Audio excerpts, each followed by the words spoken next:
Shankara Vilas bridge దగ్గరికి మన అంబటి రాంబాబు గారు కానీ లేకపోతే మోదూరు గారు కానీ డైమండ్ అన్న కానీ కార్పొరేటర్స్ అందరూ కలిసి వెళ్ళి అక్కడ సందర్శించి వచ్చారు.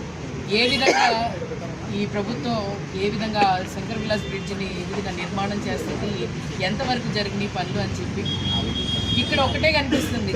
స్టేట్ లెవెల్లో చంద్రబాబు నాయుడు గారు షో ఆఫ్ చేసుకుంటూ వీడియోలు చేసుకుంటూ తిరుగుతున్నారు. ఇక్కడ పెమ్మసాని గారు కూడా అదే విధంగా మరి వస్తున్నారు. ఇక్కడికి వచ్చి శని ఆదివారం వచ్చి మేము ఏదో చేస్తున్నాము అని చెప్పి చెప్తున్నారు తప్ప దాన్ని నిజంగానే గ్రౌండ్ లెవెల్లో రియాలిటీ కానీ లేకపోతే అక్కడ జరుగుతున్న ఇబ్బంది కానీ లేకపోతే ఏ విధమైన నిర్మాణం జరుగుతుంది ఏంటి అనేది వాళ్ళు స్పష్టంగా వాళ్ళ అధికారంలో ఉన్నారు. అధికారులకి కానీ లేకపోతే ఉన్న స్థానికంగా ఎమ్మెల్యేలకు కానీ లేకపోతే కార్పొరేషన్లో ఉన్న కార్పొరేటర్లకు కానీ లేకపోతే అక్కడ ఉన్న మేయర్ గారు కానీ వాళ్ళందరికీ ఒక దాటి మీద ఒక మాట మీద లేకపోతే ఒకే పని ఏ విధంగా చేయాలి అని కూడా చెప్పి స్పష్టత లేదు.